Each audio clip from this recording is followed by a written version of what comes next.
This is business plus and you are watching the market show. I am your host Tariq Khan Javed. आज हम बात करेंगे Y rupees is falling पे। पाकिस्तानी रुपए पिछले दिनों काफ़ी तेज़ी से नीचे आया। बड़ी तशवीश है मार्केट में, बिजनेसमैन को सबसे ज़्यादा है कि ये रुपया हमारा इतनी तेज़ी से क्यों आ रहा है। कुछ दिन पहले ये 90 का होता था, पिछले दिनों ये ओपन मार्केट में 91.6 पे चला गया।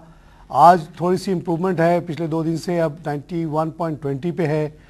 ये क्यों गिर रहा है, इसके पीछे क्या महरिकात हैं, और इस पे बात करने के लिए मैंने आज दावत दी है एक अहम शख्सियत को। हमारे साथ मौजूद हैं छोरा साहब, जो कि फॉर्मर वाइस प्रेसिडेंट हैं FPCCI के, और एक leading businessman, he represents A group of companies. छोरा साहब, इन इश्यूज़ पे आपने इनको मुख्तलिफ चैनल्स पे बोलते हुए सुना होगा। फेडरेशन की तरफ से ये अपने जो खदशात हैं वो बताते रहते हैं, आके अपने सजेशंस देते रहते हैं कि how things can be improved. छोरा साहब, ये जो पिछले दिनों डिक्लाइन आई रुपीज़ में, तो इसकी आप क्या इमीडिएट कॉजेज़ क्या देखते हैं? वैसे तो लॉन्ग टर्म बहुत सारी वजूहात। बिस्मिल्लाहिर्रहमानिर्रहीम। हमारा जो है प्रॉब्लम ये है कि हमारे यहाँ हमने एक्सपोर्ट जो है उसको बड़ा अफेक्ट करती है हमारी गैस, बिजली और ये चीज़ें। और हमारा जो है लॉ एंड ऑर्डर, हमारा बिजनेस बायर जो है बाहर से वो यहाँ नहीं आ पा रहा because of law and order. Energy crisis इतना है कि 3-3 दिन जो है ना गैस और बिजली खास स्पेशली पंजाब में नहीं दी जा रही। तो इसकी वजह से हमारे ऑर्डर भी मुतासर हो रहे हैं। जो हमारे है हमें जो है अभी जो पैसे मिलने थे IMF से, उससे भी हमारा जो है कट ऑफ है रास्ता, और वो भी हमें नहीं दे रहा। इंटरनेशनली ऑयल की कीमतें भी ज़्यादा हो रही हैं, हमारे यहाँ अखराजात जो है वो ज़्यादा है और आमदन कम है, जिसकी वजह से हमें एक्स्ट्रा जो है नोट छापने पड़ते हैं। तो जो मेन रीज़न ये है कि हमें एक्स्ट्रा नोट छापने पड़ते हैं। अच्छा, मेन रीज़न आप इसको समझते हैं? नोट छापना जो है मेन रीज़न वो करते हैं। और हमारे यहाँ जो है लॉ एंड ऑर्डर प्रॉब्लम के अलावा जो है अनसर्टेनिटी जो है, इसकी वजह से जो इंटरनेशनल जो है इन्वेस्टर है वो भी नहीं आ रहा, और वो उसकी वजह से लोग पैसे लगाने की बजाय निकाल रहे हैं। तो आउटफ्लो हो रहा है, आउटफ्लो हमारे मुल्क से, मतलब लोग डॉलर खरीद के लेके चले जा रहे हैं। हमारे डॉलर निकाले जा रहे हैं, स्टॉक एक्सचेंज से भी डॉलर लोग निकाल रहे हैं। तो अनसर्टेनिटी की वजह से, पॉलिटिकल अनसर्टेनिटी, तो मैंने पहले भी 2-3 दफ़ा बोला है कि सब पॉलिटिकल पार्टी पाकिस्तान की बैठे मिल के इसको अपने जो है पॉलिटिकल अनस्टेबिलिटी की वजह से माशी हालात मुल्क के ख़राब होते हैं, जिस वजह से यहाँ हमारे लिए बहुत इफ़ेक्ट कर रहे हैं। लोग डॉलर जो है गैर ज़रूरी उसकी वजह है कि डॉलर की तलब बढ़ गई है, तलब बढ़ गई। लोग गैर ज़रूरी जो है तलब बढ़ने से गैर ज़रूरी लोग रुपया के बदले डॉलर जो यहाँ भी ख़रीद लें, और इंटरनेट जो फैली हुई पार्टियाँ जो है और वो पैसे अपने डॉलर बाहर निकाल रही हैं। ये मेजर रीज़न ये हैं। और एकदम से डिमांड बढ़ा है, और जैसे पिछले 2 दिन से हालात रहे, इन दिनों में जो है अक्टूबर से लेके अभी तक तकरीबन 4% से 5% तक डॉलर की कीमत कम हो चुकी है, जिससे हमारे लिए बड़ी तशवीश की बात यह है कि हमारे जो कर्जे हैं वो भी बढ़ गए हैं। अभी $60 बिलियन की बजाय हमारे यहाँ तकरीबन $64 बिलियन के करीब हमारे कर्जे हो चुके हैं। आमदन कम है, टैक्सेशन वसूली कम है, मैनेजमेंट जो है हमारी जो FPR और दूसरे वो भी अगरचे पहले उन्होंने से ज़्यादा वसूल किया है, लेकिन in the term of rupees कोई उसका फ़ायदा नहीं है, क्योंकि एक्सपेंडिचर उससे ज़्यादा बढ़ गए। जी।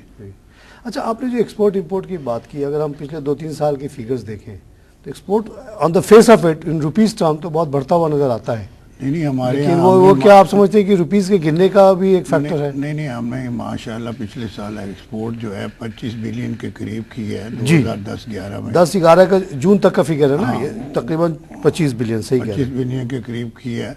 और पिछले साल हमारा टारगेट पूरा किया है, हमने टारगेट से भी ज़्यादा किया है। अगरचे हमारे यहाँ मसाइल ज़्यादा हैं, हमारे बिजनेसमैन जो है उसके अनसर्टेन पोजीशन में जो है माल जान की हिफाजत में नहीं है। हमें गवर्नमेंट से मुलाकात होती है, गवर्नमेंट भी कोशिश करती है, लेकिन पूरी तरह पता नहीं क्यों नहीं इम्प्लीमेंटेशन ऑन ग्राउंड नहीं, ज़ीरो है। इम्प्लीमेंटेशन जब तक सही इन ट्रू सेंस नहीं होगी, और जब तक मज़ीद इंडस्ट्री जो है वो नहीं लगेगी, लोगों को जॉब नहीं मिलेंगे, तो ये अनसर्टेनिटी लगेगी, जॉबलेस पहले लोग ज़्यादा हैं, फौरी तौर पे हमें 6 महीने 2 महीनों में गैस एनर्जी पे काबू पाना पड़ेगा, वरना हमारे मुल्क में बहुत बुहरान रहेगा। अच्छा, ये जो हमने देखा 25 बिलियन जून तक का फिगर, अभी जो हमारे पास नवंबर तक का फिगर मौजूद है वो सिर्फ 10 बिलियन का दिखा रहा है एक्सपोर्ट इन द 6 मंथ नहीं 5 मंथ्स ऑफ 2011। तो वही मैंने बताया ना कि हमारे यहाँ जब एनर्जी का बहरान है हमें, और जो है लोगों को पूरी तरह फैक्ट्रियाँ नहीं चल रही, बल्कि हमारे कास्ट ऑफ डूइंग बिजनेस भी और बढ़ गई है। बिजली के जो है चार्जेस वो बढ़ाए जा रहे हैं, गैस के चार्जेस वो आलमोस्ट डबल किए जा रहे हैं। तो हमारे लिए तशवीश की बात है। पहले तो हमें कि मुहैया तो करें, रेट तो दूसरी बात है, हमें पूरी तरह सप्लाई दें। हमारे जो है ताजर बिरादरी जो है पूरी तरह जहाद कर रही है और पूरी तरह कोशिश कर रही है, और जो पूरे इंशाल्लाह टारगेट करने की कोशिश करेंगे और करते हैं। पिछले साल इस वजह से हमने पहले से ज़्यादा किया, लेकिन हमें एज दिया जाए ना, हमें सप्लाई तो दी जाए। अब हम हमारे यहाँ अगर गैस बिजली हो, हमारे इंटरनेशनल जो हैं लोग बाहर लोग रहते हैं जो, वो 10-11-12 बिलियन डॉलर तो वो बेचते हैं जी, और नए इन्वेस्टर आ रहे हैं। यहाँ हमें पॉलिसीज में तसलसल नहीं है। हमारे 2-4 दोस्त वहाँ से लेके आए, और जब आए इंपोर्ट रास्ते में मशीनरी थी तो उसके ऊपर सेल टैक्स लगा दिया गया, तो वो बेचारे बजाय वो दिवालिया होके यहाँ से गए। इस तरह की पॉलिसियों में तसलसल हो, लोगों को इंसेंटिव हो, लोगों को लॉ एंड आर्डर हो। हमारे मुल्क के ताजर, हमारे मुल्क के में टैलेंटेड की कमी नहीं है। हमारे लोग में सिर्फ ये है कि हमें एनवायरनमेंट ऐसी दी जाए, हमारे पड़ोसी मुल्क में है। रेट ऑफ इंटरेस्ट है वो सबसे हायर है पूरे रीजन में, आठों ममालिक में। गैस है वो महंगी, बिजली है वो महंगी, और इसके अलावा लॉ एंड आर्डर वो बेहतर नहीं है। तो माशियत में जो है सबसे ज़रूरी सियासी हालात जो है मुल्क के, आप देख रहे हैं कि आपस में इदारे जो है टकरा रहे हैं। इदारों को बिल्कुल नहीं टकराना चाहिए, और इसके लिए अल्लाह ताला पाकिस्तान को सुना। सबसे पहले हमें पाकिस्तान का सोचना चाहिए, उसके बाद बाकी चीज़ों को सोचना। बशर शोरा साहब, थोड़े सा हम यहाँ पे ब्रेक लेंगे। नाज़रीन, हम लेते हैं छोटा सा ब्रेक के बाद फिर हाजिर होते हैं।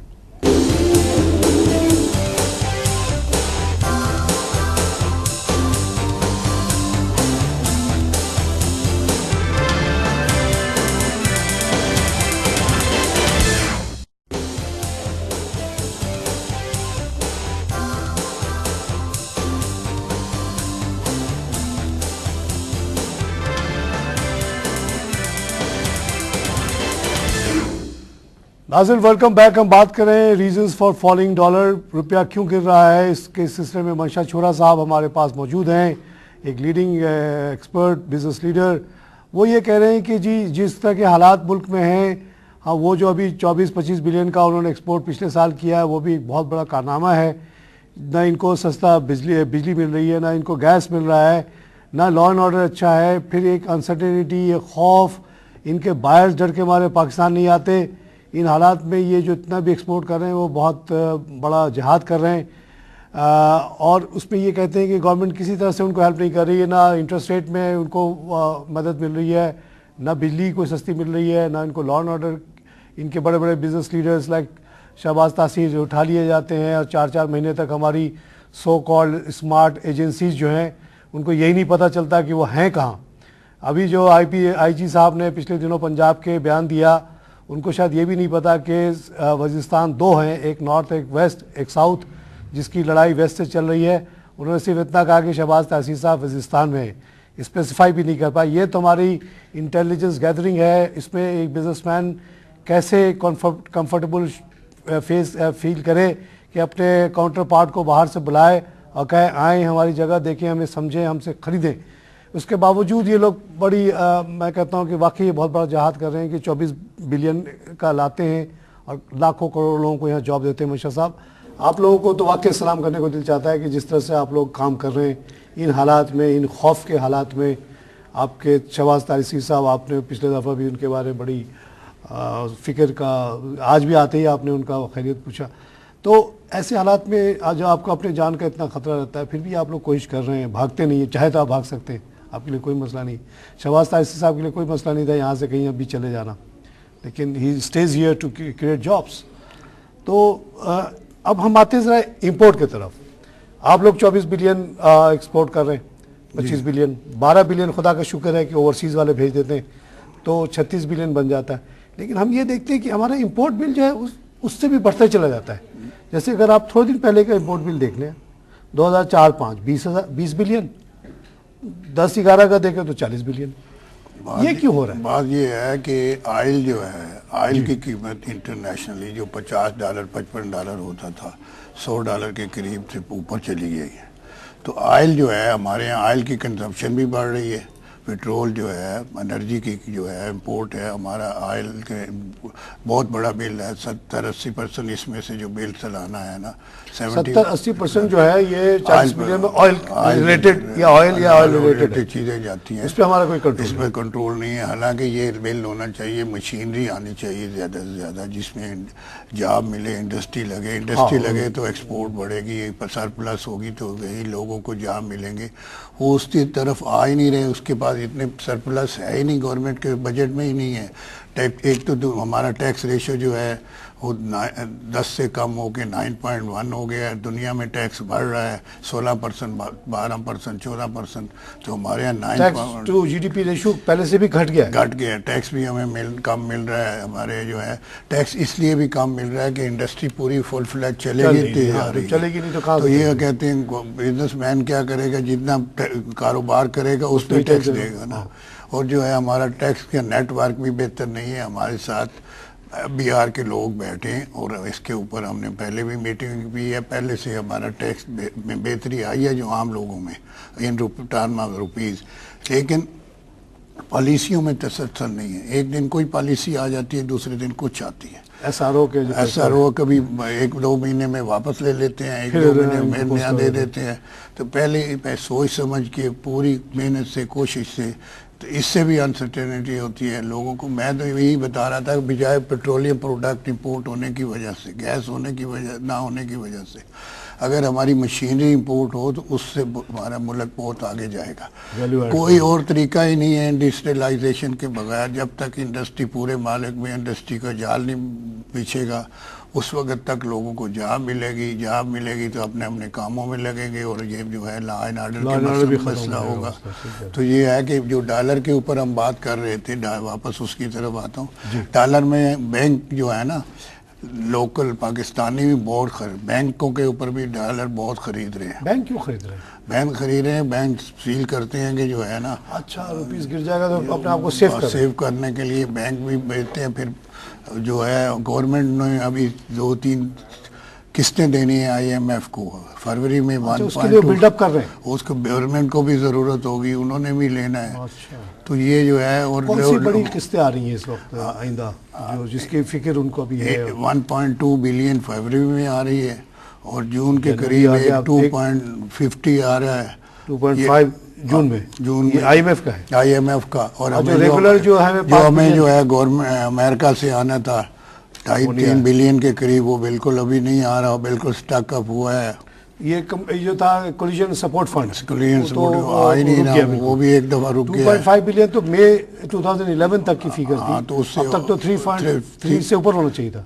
3 वो आना था, वो भी अभी नहीं आया और बिल्कुल रुका हुआ है। हालात हमारे जो है ना, माशी तौर पे हमारे हालात हमारे बहुत गुनागू हैं और इसके लिए अल्लाह रहम करे कि हमें मिलजुल के करना चाहिए। हमें अखराजात बिल्कुल अपने जो है गवर्नमेंट को भी अपने सीज करने चाहिए, बल्कि हर एक इदारे में 10-20% कम करना चाहिए। हमें सादगी अपनाना चाहिए ताकि आम लोगों को भी और आम लोग भी, आम जो है बंदा वो बेचारा पिस रहा है जो है, उनको न बिजली महंगी, एक तो मिल नहीं रही है, एक बिजली महंगी, गैस महंगी, न सड़कों पे आए हुए हैं लोग हैं, उनको मजदूरी, जब फैक्ट्री चलेगी ही नहीं।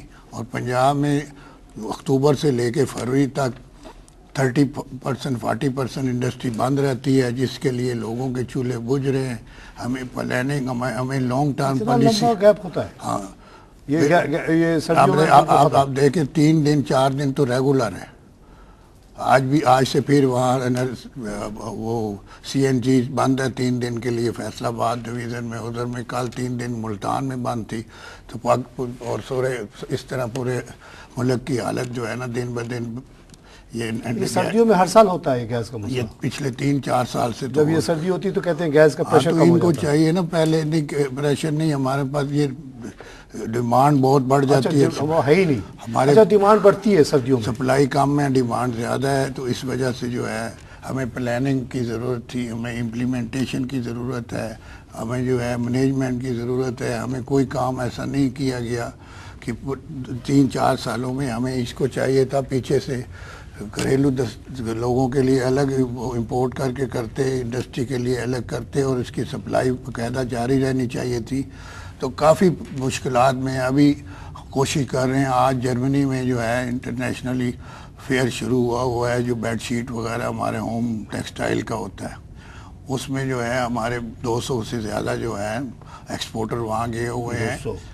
तो वो इंशाल्लाह ताला काफ़ी लंबे आर्डर मिलेंगे और मिलते हैं। हमारे लिए एक और भी प्रॉब्लम है कि हमारी एक्सपोर्ट में हमारे पड़ोसी ममालिक में जैसे बांग्लादेश है, 13% उनको ड्यूटी टैक्सेस कम दी जाते हैं, इसलिए उनकी गारमेंट में भी उनको एज है।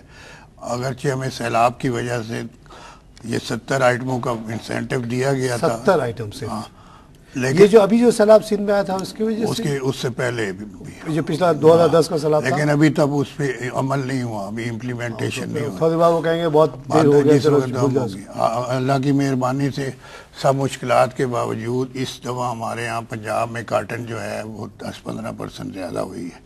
तो उसको हम इंडिया को, हालांकि लास्ट ईयर हमने इंडिया से इंपोर्ट की थी काटन, इस दफ़ा हम इंडिया को काटन भी एक्सपोर्ट कर रहे हैं। हमें होना तो ये चाहिए था कि वैल्यू एडेड हम करते। जब हमारी फैक्ट्री ही नहीं चलेंगी तो वो रॉ मटेरियल ही एक्सपोर्ट करना चलेगा, जिससे हमारा नुकसान है, फ़ायदा नहीं है। तो हमें जो है वैल्यू एडेड है कि काटन अगर हम 80 सेंट की एक्सपोर्ट करते हैं तो जो है कपड़ा हम जो है $5 में एक्सपोर्ट करते हैं, इतना फ़र्क होता है गारमेंट। तो इस तरह हमें चाहिए तो ये है कि वैल्यू एडेड एक्सपोर्ट करें, लेकिन हमारे जीनिंग वाले जो हैं अब वो काटन कर रहे हैं, क्योंकि हमारे यहाँ पूरी बाहर है ही नहीं उसको वैल्यू ऐड करने वाली फैक्ट्रियाँ बंद, वैल्यू फैक्ट्रियाँ बंद पड़ी हुई हैं। गारमेंट जो और जो है बेडशीट और होम टेक्सटाइल जो प्रिंटिंग वाली ज़्यादातर पंजाब में है वो हो नहीं रही। तो इंटरनेशनली भी कुछ बुरान है, हमारे इधर तो चारों तरफ से घिरे हुए हैं, लेकिन हम लोग मेन मार्केट है वहाँ हम अल्लाह के फजल से पाकिस्तानी जो बिजनेसमैन है वो मुल्क के साथ बहुत प्यार, क्योंकि हम सब पाकिस्तान की वजह से आज जो आप मैं सब बैठे हैं पाकिस्तान की वजह से। ये सब कुछ हमें जो मिला है पाकिस्तान है, हमें सबको मिलके पाकिस्तान के लिए मैक्सिमम जो कर सकते हैं करना है। लेकिन मैं अल्लाह का शुक्र है कि हमारी बिजनेस कम्युनिटी अभी जो सिंध में सैलाब आया है, भरपूर तौर पे हमारी फेडरेशन ने सबसे ज़्यादा बढ़ चढ़ के अभी तक हम उनके लिए घर बना रहे हैं, उनके लिए कपड़े दे रहे हैं, उनके लिए हर चीज़ किया कि हम एहसान नहीं कर रहे, नहीं उतार रहे, ये हमारा हक है, उनका हक है। इसी तरह लास्ट ईयर भी हम सारा साल एक सेल बनाया हुआ है फेडरेशन हाउस में, जो इस पे काम करता रहता है। डिजास्टर मैनेजमेंट पे जो भी प्रॉब्लम आता है उसके लिए करते हैं। हमारे स्कूलों पे भी हम जो है हमारा काम करें। फेडरेशन में सिंध के जो स्कूल हैं पूरे वो गोद में लिए हुए हैं, जो गवर्नमेंट के स्कूल हैं, उसके लिए जो कितने स्कूल को आप लोग सपोर्ट कर रहे हैं? तकरीबन जो है 700 कितने स्कूल हैं 400 स्कूल को सपोर्ट कर रहे हैं। तो जो अल्लाह का शुक्र है कि फेडरेशन चैम्बर ऑफ कॉमर्स जो पूरे पाकिस्तान की नुमाइंदा जमात है, पेशावर के भी चैम्बर ऑफ कॉमर्स मेंबर है, कोयटा भी हमारा है, जो है लाहौर भी हमारा है, कराची भी हमारा है, पूरे सिंध इंटीरियर सिंध के लोग सारे चैम्बर हमारे मेंबर हैं। 40-42 chamber federation chamber of commerce के मेंबर है। 93 एसोसिएशन पूरे पाकिस्तान की जो है वो हमारी मेंबर है। तो पूरे फेडरेशन पूरे पाकिस्तान को की नुमाइंदा जमात है, और अल्लाह का शुक्र है कि ये सोशल वेलफेयर में भी हम आगे किसी से कम नहीं है। तो असल बात आ रही है ये अगर कोई चीज़ है, आप इनकम कम हो, अखराजात ज़्यादा हों और आगे आने की उम्मीद भी कम हो, तो इसलिए मुश्किलात बढ़ रही हैं। हमें मिलजुल के बैठ के इंसेंटिव जो है बजाय सादगी को और टैक्सी इस वक्त बजाय दिन ब दिन अभी 1 जनवरी से एक SR और निकाल दिया गया है, जिसके ऊपर सेल टैक्स जो है जो 0 रेटेड आइटम थे उसके ऊपर भी दोबारा जो है 2-3 लगा के हटाया था, फिर लगा दिया। अब फिर लगा दिया 1 जनवरी से 3% के करीब और लगा दिया गया है। मैंने इससे पहले भी कहा है अनसर्टेनिटी रखते हैं, पॉलिसियों में तसलसल नहीं है, इसलिए बाहर से हमारा बाहर जो लोग गए हैं कमा रहे हैं वो चाहते हैं कि पाकिस्तान में जाके इंडस्ट्री लगाएं, लेकिन पाकिस्तान के हालात देख के वो नहीं आ रहे। बहुत से हमारे जानने वाले दोस्तों ने, बहुत से बाहर के लोगों का पास भी बहुत पैसा है, हमारे जो बाहर सेटल्ड हैं लोग, वो वापस पाकिस्तान आना चाहते हैं, लेकिन इन पॉलिसियों की वजह से नहीं आते। और बहुत आते हैं तो उनको इस तरह टार्चर किया जाता है, किसी को अगवा कर लिया जाता है, किसी को कुछ कर लिया जाता है। तो किस पॉलिसियाँ जो है, जैसे मैंने बताया मशीनरी में हमारे दोस्त ने मंगाया तो वो जब पहुंची नहीं उससे पहले तब्दीली हो गई और उसके बेचारे का बैंक से लोन लिया और डिफ़ाल्टर हो गए। तो इस तरह काफ़ी लोग जो है ना, हमें लॉन्ग टर्म पॉलिसी बनानी होगी। जैसे पहले 5 साल मंसूबे होते थे, 10 साल मंसूबे होते थे, हमें जो है अब इसके बाद मुझे तो पानी की शॉर्टेज नज़र आ रही है और 2-4 साल में अभी से हमें प्लानिंग करके, ना हमने पिछले 10 सालों में ये कोई डैम बनाया है, हम प्लानिंग हम कह रहे हैं बना रहे हैं, बनाया, बड़े नहीं बना सकते थे, छोटे ही आज तक बनाते थे, हमारी शॉर्टेज टूर हो जाती। तो हमारे पास कोयले के ज़खायर इतने हैं कि हम 1000 साल के लिए काफ़ी है, बल्कि हम लोगों को मैक्सिमम एक्सपोर्ट कर सकते हैं। 1 लाख जो है मेगावाट तक बना के एक्सपोर्ट आप इंडिया खरीदने के लिए तैयार। ये हम इसको एक्सप्लोर नहीं करते, टाइमली डिसीजन नहीं लेते। हमारे चाइना, हमारे इस वक्त हमें चाइना को देखना चाहिए। पिछले दिनों में चाइना का मैंने दौरा किया है। चाइना वो चाइना जब 20 साल पहले हम जाते थे तो साइकिल ही साइकिल नज़र आते थे। अब चाइना जो है बहुत आगे निकल गया है, यूरोप से भी आगे निकल गया है। हमें चाइना जो है दिन रात लोग वो मेहनत करते हैं, कोशिश करते हैं। इधर हमारे यहाँ टर्की जो है, मैं टर्की में 96 में गया तो वहाँ हमारा रुपया उससे बहुत स्ट्रॉन्ग था। अब जो है टर्की जो है 50-60 रुपए का $1 है हमारे। इसी तरह बांग्लादेश का भी आप बता रहे हैं। इस तरह बांग्लादेश की करेंसी भी वो जो हमारे डॉलर के खिलाफ कितनी है वो तकरीबन जो है मेरा ख्याल है 70 रुपए के करीब है। हम 92 पे हैं। हम 92 पे हैं अभी। हमारा मैंने पहले भी आते ही बताया कि जो है डॉलर जो है हमारा 85-86 4 महीने पहले था, अब 92 के बाद था। अभी और भी मुझे तो अभी नज़र नहीं आ रहा फिलहाल, इम्प्रूवमेंट नज़र नहीं आ रही। और हमें बहुत सिर तोड़ के जो कोशिश करनी होगी।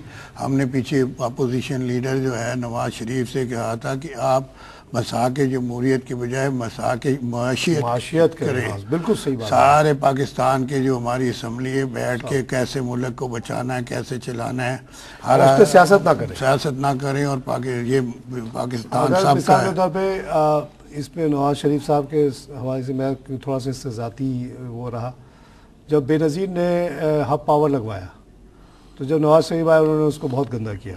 4-5 साल तक प्रोजेक्ट डिले हुआ। जेनरल ग्रुप सऊदी अरेबिया का लगाया था उसने आके, जो मैं बैंक एज ए बैंकर मेरा कस्टमर था। इस तरह की चीज़ नहीं होनी चाहिए। अगर बेनज़ीर ने एक चीज़ साइन कर दी, एज ए कंट्री साइन कर दी, जो भी हुकूमत आती है उसको पासदारी करनी चाहिए। नहीं, ये तो हम इससे फेवर में है कि जो पॉलिसीज हैं मुल्क से किया था ना। वो अच्छा, आप ये पीछे रिवाज रहा है जो उन्होंने किया है उसको वापस भेज देते हैं। जैसे उन्होंने हाईवेज बनाए और उन्होंने अगर आज हम उस वक्त बना देते जो हाईवेज वगैरह सारे हैं, सुपर मोटरवे हाईवे, तो वो हमें महंगी ना पड़ती और करनी पड़ती। हमें हमारे मुल्क में 1956 से लेके 68 तक हमारा मुल्क पाकिस्तान, चाइना और अपना कोरिया जापान के बराबर था, उससे भी आगे था। मैंने सुना है मुईशा साहब, पता नहीं आप सही है या नहीं, कि 1960 में चाइना, साउथ कोरिया और पाकिस्तान का एक्सपोर्ट बराबर था। नहीं हमारा $500 बिलियन। बिल्कुल हमारा जो है तीनों $500 बिलियन पे 56। आज चाइना मेरे ख्याल में 650 बिलियन पे है। बिल्कुल चाइना वो 350 बिलियन पे है कोरिया, और हम 40 बिलियन पे, ये 25 पे बहुत खुश हो रहे हैं। 25 खुश क्यों कि हमारी बात वही फिर आगे आती है कि हमारे पास सरप्लस होगी। किस चीज़ को एक्सपोर्ट करेंगे आप? हमारे पास सरप्लस होगा, स्टॉक तो हम करेंगे। हमारे को ये मुझे नज़र आ रहा है इस हालात रहे तो हमारी लोकल जो पूरा करने के लिए मुश्किल हो जाएगी। सरप्लस एक्सपोर्ट होती है, सरप्लस एक्सपोर्ट। सरप्लस ही नहीं हो रहा है तो कहाँ से एक्सपोर्ट करें? जब हमारे पास 30% हमारे एनर्जी नहीं होगी, 30% प्रोडक्शन कम हो जाएगी, इंटरनेशनल ऑर्डर हम इन टाइम पूरे नहीं कर सकेंगे, तो कैसे हमारी एक्सपोर्ट? अच्छा, अभी मैं वो जो हमने हबको की बात की वो तो बिल्कुल स्टैब्लिश चीज़ है ना, कोई इसको छुपा नहीं सकता। आप जाके सऊदी अरेबिया के हमारे बैंक के रिकॉर्ड देख लें। नहीं, मैं आपके 4 दफा वो लोन रीशेड्यूल हुआ, लॉट ऑफ पेन।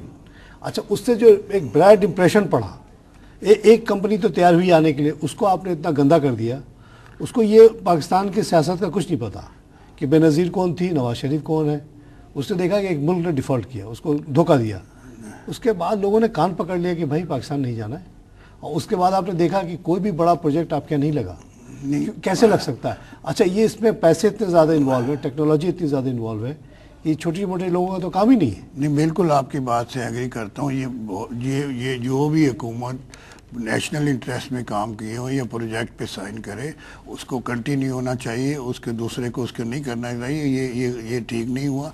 मैंने तो कहा ना कि अगर बड़े डैम सियासत की नज़र हो गए, छोटे बनाते आप, छोटे बनाते, किसी ने भी नहीं बनाया। सही कह रहे हैं। और जब तक हम हाइड्रो में नहीं आएंगे, और कोयले के ठेके देने में भी यही हुआ है। सिंध में जो है सियासत चल रही है, सियासत चल रही है। वो पहले तो ये रहा है कि ये सूबाई है, ये सेंट्रल का है, ये सब चीजें। अच्छा, आपको कोयले का एक वाकया तो बिल्कुल पता है। हबको के बाद एक जो बड़ा एनर्जी प्रोजेक्ट इस मुल्क में आ गया, ऑलमोस्ट अब 2010 में उसकी प्रोडक्शन आनी थी, वो शिनवा ग्रुप थी, जिसने कोयले से 6000 मेगावाट बिजली बनाने का प्रोजेक्ट 2005 में शायद शुरू किया था, और वो 10 तक उसकी प्रोडक्शन आनी थी।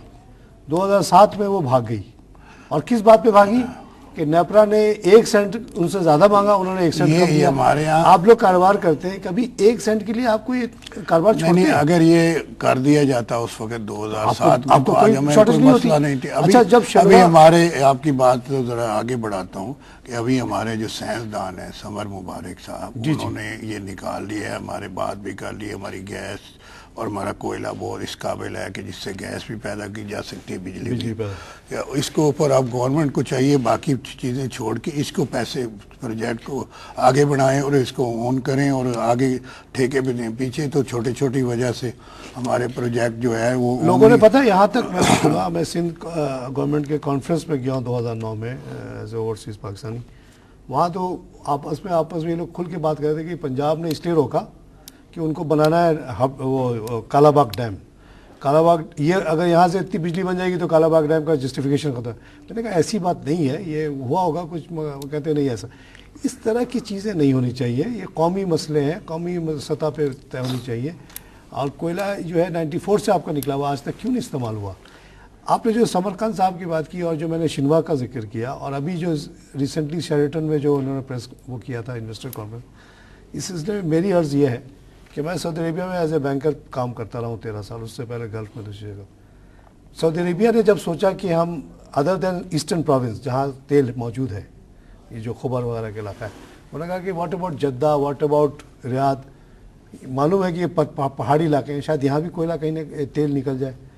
तो जब ये 2001-2 की मैं आप बता रहा हूँ, जब उन्होंने इंटरनेशनल लोगों से कहा कि आ जाए, यकीन मानिए बड़ी companies like Mobil link and Exxon, इनके पास इतना पैसा नहीं था कि वो आके पूरी रियाद रीजन का वो ठेका लेते या जद्दा। उन्होंने कंसोशियम्स बनाए, एक कंसोशियम जद्दा में बनी, एक रियाद में बनी, कि 8-10 कंपनियां मिल के एक्सप्लोरेशन करेंगी। कहने का मतलब ये है, ये चीज़ें इतनी ज़्यादा कैपिटल इंटेंसिव है कि आपके, मेरे, समरकंद साहब के या गवर्नमेंट ऑफ पाकिस्तान के बस की चीज़ नहीं है। ये जो 6 हज़ार मेगावाट की बिजली लग रही थी, वो कई बिलियन का प्रोजेक्ट था जो शनवा लगा रही थी और वो चली गई।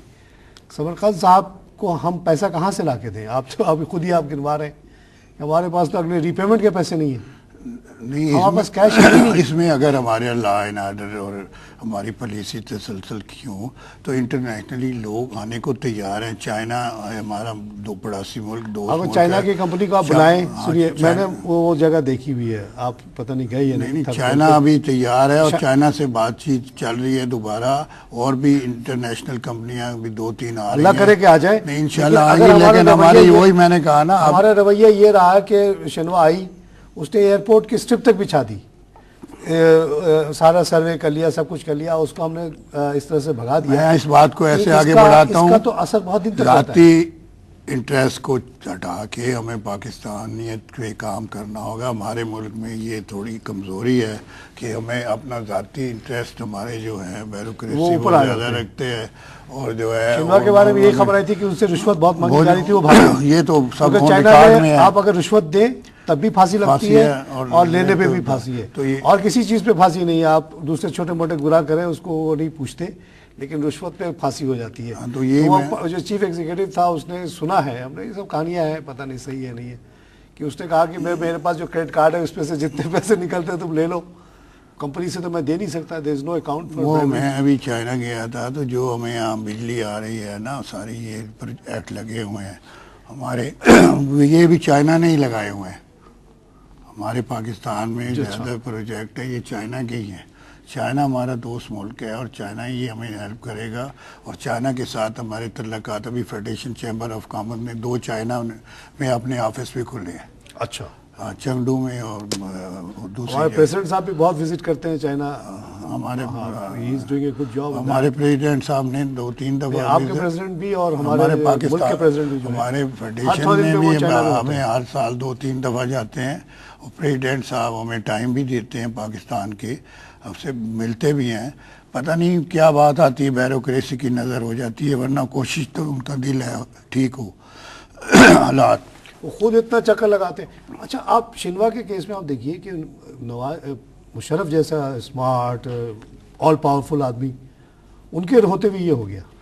और वो आपको शायद आपको साहब ने एक बात कर रहा हूँ, मुशर्रफ साहब ने सबसे बड़ी ज्यादती की है कि जब 2001 में हमने उनकी बात मानी तो उस वक़्त हमारे जैसे थे अपना टर्की, और उन्होंने अपने कर्जे राइट ऑफ करा दिए थे। हमें चाहते कि हमारे पुरानी स्लेट उसको साफ करा लेते। बिल्कुल करा सकते, उस वक़्त करा सकते थे, बहुत मौका था, जिसकी जो उन्होंने ये बड़ा मौका ज़ाया किया। हमारे कर्जे शेड्यूलमेंट में खुश हो गए, शेड्यूल हो गया तो से क्या हुआ, और करना पड़ गया। 2-4 साल बाद फिर आ गए और ज़्यादा हो गए और उसमें ज़्यादा बढ़ गया। तो ये चाहिए तो ये था नहीं। 2001 में जब मेरे को कहते हैं भाई हमारे लोगों के पास पैसा नहीं है, कम से कम जो हम जो है ये जा रहे हैं अपनी कलेक्शन, वो भी हमें जो है सोच समझ के करना चाहिए था। बिल्कुल सही कह रहे हैं। नहीं, मैं एक जो शिनवा की बात कर रहा हूँ कि प्रेसिडेंट साहब के, आपने हमारे प्रेसिडेंट को तो इन लोगों ने घेरा हुआ है, तंग किया हुआ है, कभी आर्मी तंग करती है, कभी कोई तंग करता है। मुशर्रफ साहब तो ऑल पावरफुल थे ना। हाँ, वही मैंने बात कहा। उनके दौर में अगर शिनवा जैसी कंपनी को भगाया जा सकता है तो आप सोच लीजिए कि इन लोगों की कितनी पावर है। हम और आप चाहें या प्रेसिडेंट साहब चाहें तो क्या कुछ नहीं होता है, इनके ऊपर चलता है सब कुछ। एक तजवीज़ जो आती है कि भाई ये जो नेपरा टेपरा जैसे इदारों को ख़त्म कर दें आप, जो तंग करते हैं लोगों को, जो रिश्वत मांगते हैं, जो अननेसेसरी, इनसे फ़ायदा तो कोई ख़ास नज़र नहीं आता है। जैसे ओगरा है, नेपरा है, ये सब क्या करते हैं। हमारे यहाँ ये ना होंगे तो क्या नहीं चलेगा। शुरू में कहा बहुत अच्छा चलेगा कि हमारे यहाँ 5 साल मनसूबे पहले जैसे होते थे 58 से 68, और इस तरह उस ज़माने में हमारे इंडस्ट्रियलाइजेशन हुई, महबूब हक साहब ने ज़माने में। अब अभी भी ऐसी पॉलिसी लॉन्ग टर्म बनानी होगी जिस पे ऊपर अमल करना होगा, जिससे पाकिस्तान की बेहतरी आए। तो जो ये हमारे पिछले 10-15 साल में आपस में लड़ाई झगड़ों में ही हमने गुजार दिए हैं। हमने पाकिस्तान को आगे मिलजुल के ले जाना, ये सबका पाकिस्तान है। अगर पाकिस्तान, मैंने पहले भी कहा है, माशाल्लाह अल्लाह ताला इसको कायम और दायम करे। हमें इदारों से को मिलजुल के मसले हल करने, ज़ाती अना का कोई मसला किसी को भी नहीं बनाना चाहिए, और मिलजुल के ये पाकिस्तान को आगे बढ़ाना है। अल्लाह ताला इसको कायम दायम रखे। हमारे यहाँ ना टैलेंटेड की कमी है, हमारे यहाँ यही हमारे डॉक्टर दुनिया में माने हुए हैं। अमेरिका में सबसे हार्ट के स्पेशलिस्ट पाकिस्तानी बैंकर भी दुनिया में माने हुए हैं, हमारे डॉक्टर भी दुनिया में माने हुए हैं। यहाँ इनको वही मैंने कहा एनवायरनमेंट का मौका दें। हमारे बिजनेसमैन भी दुनिया में माने हुए हैं। दिन रात में हाथ में बैग लेके तो शाप जाते हैं, तो फिर उसके साथ मेहनत करते हैं, फिर उनको उनका वो मकाम भी नहीं दिया जाता। एक बात मैं और यहाँ सूख से कहता हूँ कि इस दफ़ा हमारे जो वज़ीर दाखिला हैं उन्होंने एयरपोर्ट पे फेडरेशन चैम्बर का अलग डेस्क काम किया है। अच्छा। आने जाने के लिए। इस किस्म का मॉडल जो है बांग्लादेश में था, जो इंटरनेशनल बिजनेसमैन इन्वेस्टर आता है उसके अलग काउंटर होता है। अच्छा, तो हमारे कहने पे फेडरेशन चैम्बर ऑफ कॉमर्स का उन्होंने एक डेस्क बनाया है हम उसको अप्रिशिएट करते हैं बिजनेस कम्युनिटी की तरफ से भी। उन्होंने, मैं भी उस बिल्कुल, आप इफ्तिताह लोगों में को गया हर था, किस्म की इज्जत आज देनी से कोई चाहिए। 15-8 दिन पहले बकायदा उनका इफ्तिताह किया। हम भी उसको कदर की नज़र से देखते हैं पूरी बिजनेस कम्युनिटी।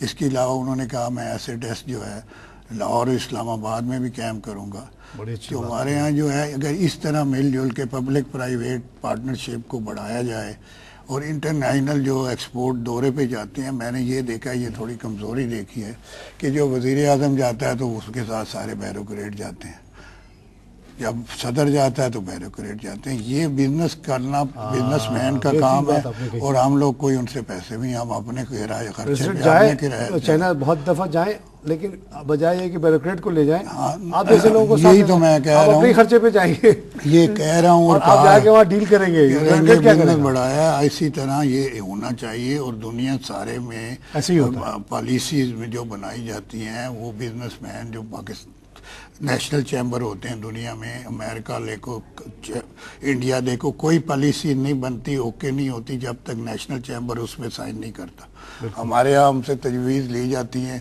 इम्प्लीमेंटेशन जो है 1% 2% नहीं होता। हम एडवाइजरी बॉडी हैं, हम सड़कों पे भी नहीं आने वाले लोग। अभी भी जो है बिजली गैस नहीं थी तो हमारे साथ वहाँ ज़्यादती की गई हमारे बिजनेसमैनों के साथ। हमने उस पर भी एहतजाज किया है कि हमारे भाई एक बिजली पानी नहीं है तो वो एहतजाज करने का हक अभी है। जैसे कराची चैम्बर के साथ हो रहा है कि इसी ने उसमें केस कर दिया जाती तो तौर पे। कोई भी है, हालांकि अब कुछ तो करेगा आप, चलिए आप फेडरेशन है, आप नहीं कर सकते, लेकिन लोअर बॉडीज तो करेगी। अपने वो अतीक साहब जो है वो स्मॉल ट्रेडर, वो आ जाते हैं रोडों पे, सड़कों वो बंद कर देते हैं, उनके बड़े मसले हल हो गए। नहीं हुई थी उनके दुकान, अब पता है उनके मार्केट्स में लोड शेडिंग नहीं हो रही है। अतीक साहब जो आए हमारे फेडरेशन से तवज्जो से मुलाकात हुई, हमने KFC से भी बात की थी कि वो उसके बाद काफ़ी बेहतरी आई है। आप देखिए कि फैसलाबाद में जब बिजनेस में वो फैक्ट्री ओनर और ख़ासतौर से उनके लेबरर्स रोडों पे निकले तो उसका असर हुआ, लोगों की अटेंशन तो गई ना, कम से कम एक पॉलिटिकल इशू बना। वो क्या करेंगे बेचारे, वो कह रहे हैं 2 बजे की 2 वक्त की रोटी की बजाय एक बार रोटी हो रही। हमें, मैंने कहा ना हमारे यहाँ, अच्छा आपने देखा कि वहाँ वर्कर और मिल मालिकान एक हो गए, इत्तेहाद हो गया उनमें, बिल्कुल इत्तेहाद है पक्का। थोड़ी सी इंटरेस्ट एक है ना, थोड़ा सा हमें जो हमारे इदारे हैं इनको ऐसे हालत में ना पहुंचा दिया जाए कि प्राइवेटाइजेशन भी करें तो पैसा कुछ ना आए। ये जो हमारे 3-4 इदारे हैं जो पब्लिक सेक्टर में हैं उसमें भी हमें बहुत नुकसान हो रहा है। जैसे PIA है, हमारी जो है स्टील मिल है, हमारी को है, हमारे यहाँ इनको सब इदारों को सिर बांट के हमारे यहाँ ये सिर्फ वाह वाह कराने के लिए ज़्यादा सरप्लस एम्प्लॉयमेंट नहीं देनी चाहिए। हमारे यहाँ सोच समझ के हमें कदम ये गवर्नमेंट की बड़ी कमी है, खासतौर से पीपल्स पार्टी की गवर्नमेंट आती है ना, वो कहते हैं जालों को भर लो, ब्यालों को भर लो, ये बहुत गलत है। ये जो है ना, ये असर नहीं है। वो तो एक डूबती हुई कश्ती पे आप और वोट डालते हैं। हमारे जो लोग हैं, हमारे जो ये लाइन है दुबई वाली अमारात, जिसको हमने ही बनाया है, PIA ने बनाया है, वो कहाँ की कहाँ चली गई। क्योंकि वहाँ एक जहाज पे अगर 120 आदमी होता है तो हमारे यहाँ 400 आदमी बैठा हुआ है। ये वो 400 का वजन ही नहीं उठा सकता, उठा ही नहीं सकेगा और हर साल अरबों डॉलर नुकसान में जा रहा है। अभी हमारे जो है जब सब बंद हो जाएगा तो कहाँ से जो हमारे हम नाम मियां मंशा जो फैसलाबाद वाले हैं, हमारी बिरादरी के भी हैं, तो उन्होंने ये कहा था कि ये मुझे दे दो, मैं चला। हमने भी प्रेसिडेंट से कहा था और प्राइम मिनिस्टर से कहा था कि स्टील मिल पर हमें मैनेजमेंट दे दें, हमें कुछ नहीं चाहिए, हम आपको ठीक करके दे देते। ज़बानी उन्होंने कहा कि हम दे रहे हैं, आपने टीवी में भी सुना होगा तकरीर में, लेकिन आगे कोई नहीं, कुछ नहीं होता। क्योंकि फिर वो जालों का क्या होगा, वो वही बात है कि हम लोग जो है बिजनेसमैन ने, ये जो तवेकली साहब थे जो लगाना चाह रहे थे पड़ोस में, पहले वो लेना भी चाह रहे थे और अपने पास साथ ही साथ वो लगाना भी चाह रहे हैं, लगाने की कोशिश कर रहे हैं। उनकी फैक्ट्री मैं जानता हूँ, मैं उनका बैंकर रहा हूँ। उनकी जो फैक्ट्री है इतनी ही प्रोडक्शन की जो यहाँ है, उसमें सिर्फ 2,500 लोग काम करते हैं दमाम में, और यहाँ 25,000 आदमी काम करते हैं। That is the difference. ये अगर वो तवेकली साहब लगा लेंगे और अपने फैक्ट्री में 4,000 से काम कर देंगे तो बड़ा मसला हो जाएगा ये 25,000 वालों को, इसलिए उसको लगने भी नहीं देंगे। आप देख लीजिए, आप ये देखें कि अभी 4 साल पहले ये इदारा जो है स्टील मिल मुनाफे में था और पुराने भी कर्जे उतार के एक कर्नल अफजल साहब, प्रोग्राम का वक्त ख़त्म हो गया। बड़ी आपसे इंटरेस्टिंग बातें रही, अल्लाह आप लोगों को हिम्मत दे आप इस नहीं, जहाज को अल्लाह ताला कंटिन्यू करें, पाकिस्तान को कायम इंशाअल्लाह दायम रखे ये और मसले हमारे हल हो इदारों को, जाएंगे। हमारे लोगों को हाँ। सोच आए जी, जी। कि वो जो है हमने सब पाकिस्तान के लिए सोचें। अगर पाकिस्तान की ये बेहतरी जो आपने होगी चार तो पांच हमारे- बातें बताई सभी बड़ी अहम है, सब पे काम करने की जरूरत है, एक कोई इसका हल नहीं है और एक पूरे होलिस्टिक सबको मिलजुल अप्रोच के, लाना मैंने पड़ेगा कहा ना, मुआशत और के कौम की ऊपर तरफ देखें और छोटी छोटी अपने मफाद मिसाक को मुआशत होना हो जाने चाहिए पूरे बिल्कुल। जो चाहे वो है एनर्जी पे हो, सियासतदानों हर को। चीज़ पे एक कॉमन एग्रीमेंट हो जाए, उस पर कोई सियासत ना हो आइंदा। बड़ी अच्छी बातें आपने की मंशूर साहब, आपकी बात इंशाल्लाह लोगों तक पहुंच रही है। कुछ नए लीडर्स भी आ रहे हैं, वो भी आप लोगों को बड़ा वॉच कर रहे हैं और आइडियाज़ ले रहे हैं। उन्होंने अभी तक रास्ता अपना खुला रखा है, मंशूर नहीं दिया। नाज़रीन, वाई रुपीज़ इज़ फॉलिंग पे आपने ये डिस्कशन की। मंशूर साहब ने 4-5 पॉइंट्स बड़े इंपॉर्टेंट बताए। एक तो ये कहा कि जो नोट छप रही है, छपता है ज़्यादा, ये एक बहुत बड़ा फैक्टर है, ये इंटरनेशनली रिकॉग्नाइज्ड है। हम लोग एज ए बैंकर जहाँ इन्फ्लेशन देखते थे, हम प्रिडिक्ट कर देते थे कि इस मुल्क में अगर 10% लोकल करेंसी की वैल्यू कम हो गई तो नेचुरली वो इंटरनेशनली भी रिफ्लेक्ट होगी, अगर नहीं होगी तो एक इम्बैलेंस आएगा, प्रॉब्लम आ जाएगी। इसी तरह उन्होंने कहा कि जी जो हमारे अभी रीपेमेंट्स आ रही हैं बड़ी बड़ी, 2.5 बिलियन उन्होंने बताया कि जून में आना है, 1.2, ये तो सिर्फ IMF के फिगर्स हैं, और जो 5 बिलियन हमें जनरली देना है, ये जो है ये प्रेशर ला रहा है। इसकी वजह से शायद गवर्नमेंट भी बोरो कर रही है, खरीद रही है डॉलर, बैंक्स भी खरीद रहे हैं, ये एडिशनल आया है, लोगों को भी नर्वसनेस हो रही है, इसलिए भी लोग शायद डॉलर की तरफ कन्वर्ट कर रहे हैं। ये सब फैक्टर्स मिलके रुपीज़ पे प्रेशर डाल रहे हैं और ये सारा ओवरऑल सिचुएशन का नतीजा है। इंपोर्ट्स हमारे ज़्यादा से ज़्यादा होते जा रहे हैं डॉलर की महंगाई की वजह से, एक्सपोर्ट कम ज़्यादा जितनी भी कोशिश कर रहे हैं इतनी बढ़ नहीं पा रही। ओवरसीज़ वालों से थोड़ा सपोर्ट है जिसकी वजह से ये मुल्क चल रहा है। ये चीज़ें हैं। ये जो बातें मिर्शा साहब ने यहाँ पे कही हैं, इस पे हुकूमत को गौर करना चाहिए। ये लोग FCP के थ्रू ये सब चीज़ें रिकमेंडेशन भेजते रहते हैं, लेकिन इनका कहना है कि प्रेसिडेंट वगैरह बड़े अच्छे से इनसे मिलते हैं, लेकिन नीचे लेवल पे अमल दरामद नहीं होता। ये ब्यूरोक्रेसी को जो हर दरमी उसकी ख़त्म होनी चाहिए, ऊपर से प्रेशर आना चाहिए कि जो चीज़ें ये लोग नेशनल इंटरेस्ट में कहते हैं, ये ज़ाती मफाद की बात नहीं कर रहे, उस पर अमल होना चाहिए ताकि ये मुल्क बच सके। इसी के साथ मैं प्रोग्राम ख़त्म करता हूँ। खुदा हाफिज़।